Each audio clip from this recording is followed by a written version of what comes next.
ये हमारा जे ऑप्टिक्स का लेक्चर नंबर 3 है। पिछले जो 2 लेक्चर हो चुके हैं उनकी लिंक डिस्क्रिप्शन में दी है, आप देख लीजिएगा।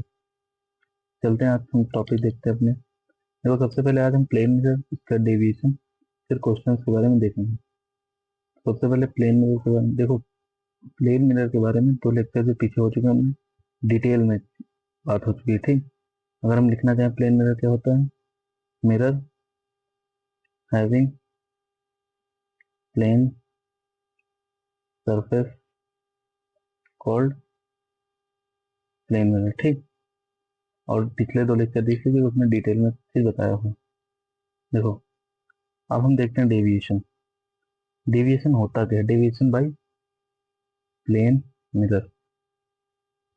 सबसे पहले देखते हैं डेविएशन क्या होता है।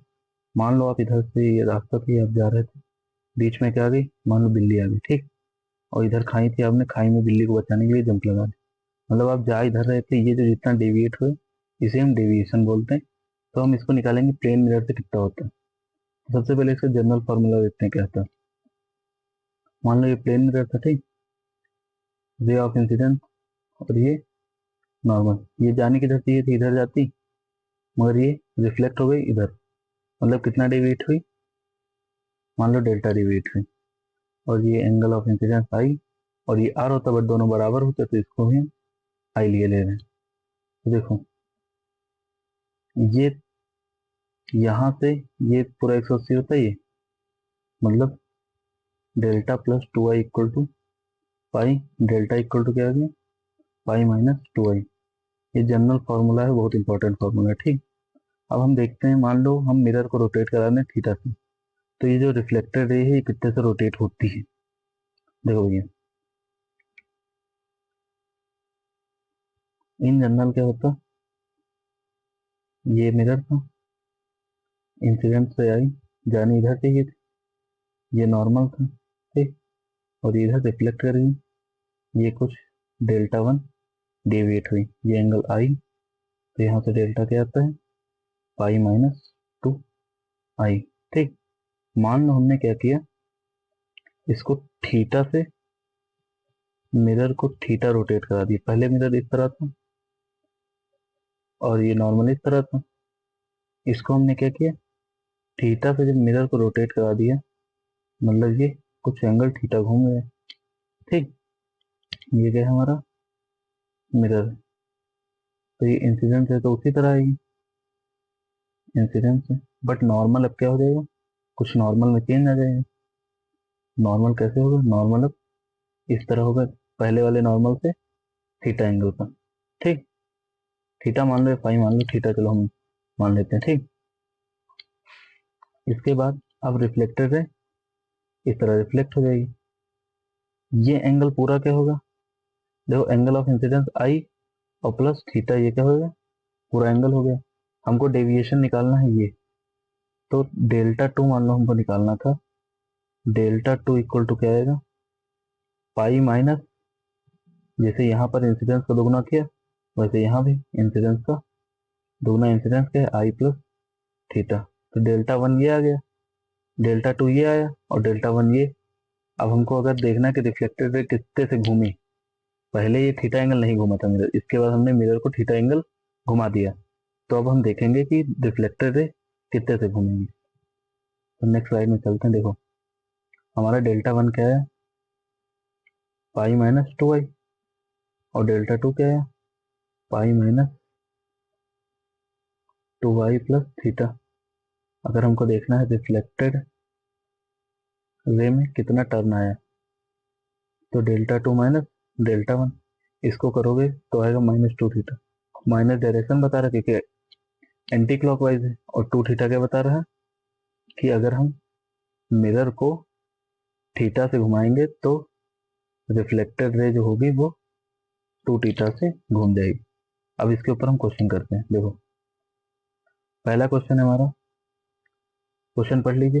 पहले क्वेश्चन में कहा गया है कि अगर हम मिरर को 20 डिग्री से घुमा दें और इंसिडेंट रे को 10 डिग्री से घुमा दें, तो हमको बताना है कि रिफ्लेक्टेड रे कितने एंगल से घूमेगी। तो सबसे पहले हमने क्या किया, प्लेन मिरर जो था उसको क्लॉकवाइज 20 से घुमाया।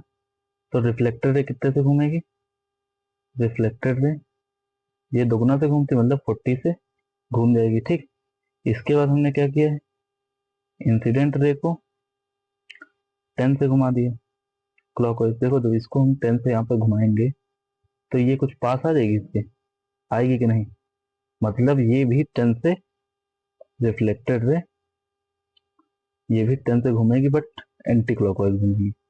देखो इसको हमने क्लॉकवाइज घुमाया तो ये पास आएगी, तो ये एंटी क्लॉकवाइज 10 से घूम जाएगी।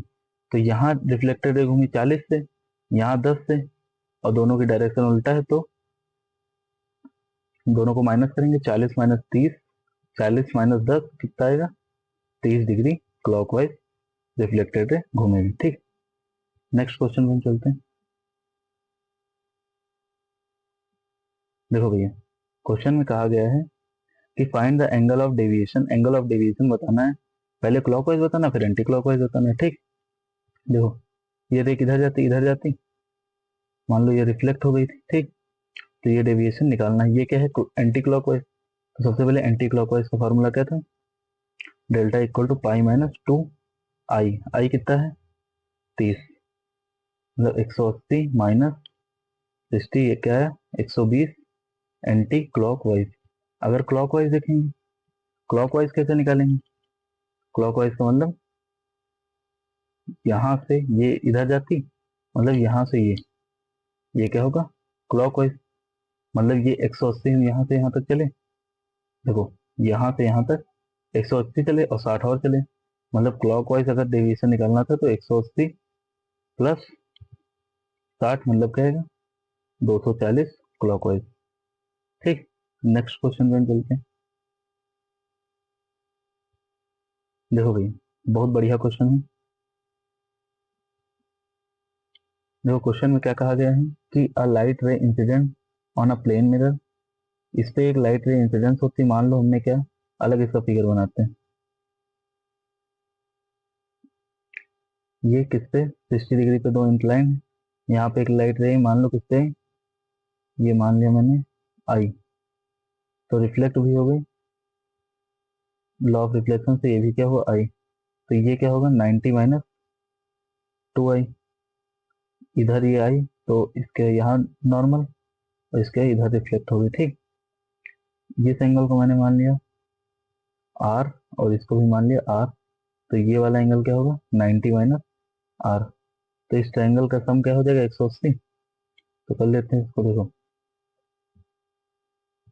90 minus i plus 90 minus r plus 60 equal to 180, तो यहाँ से minus i minus r plus 60 equal to 0, 90 और 90 180 इससे कट जाएगा, i plus r equal to क्या है 60 डिग्री। अब दूसरा वाला हम ट्रायंगल इसमें देखते हैं। देखो दूसरा ट्रायंगल कौन सा था, ये वाला, यहाँ पे पूरा एंगल कितना बनेगा 2i बनेगा, और ये वाला 2r, ये और ये वाला 2i, और ये वर्टिकली अपोजिट तो थीटा, मतलब तीनों का सम क्या होगा 180 होगा। देखो 2i plus 2r plus theta equal to 180, 2 common ले लो, i प्लस r की वैल्यू 60, 60 रख दी, 180, थीटा की वैल्यू क्या आ गई 60। ठीक, ये हमारा आंसर। नेक्स्ट क्वेश्चन में मिलते, देखो ये भैया उसी तरह का क्वेश्चन है, इसको लगा लीजिएगा, नेक्स्ट क्लास जब स्टार्ट करेंगे तो यहीं से स्टार्ट करेंगे। ठीक, अगला क्वेश्चन देखते हैं।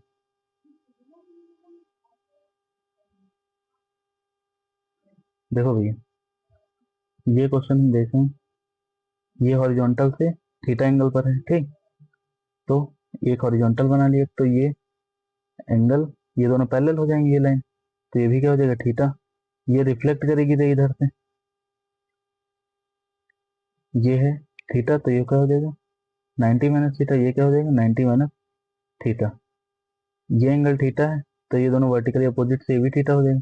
अब क्वेश्चन में पूछ रहा है कि हॉरिजॉन्टल से रिफ्लेक्टेड रे कितना एंगल बनाएंगे, तो हॉरिजॉन्टल से रिफ्लेक्टेड रे का एंगल 0 डिग्री आ जाएगा। ठीक, क्योंकि जितने पे आ रही थी उतने पे जा रही थी। ठीक, अगले क्वेश्चन में चलते हैं।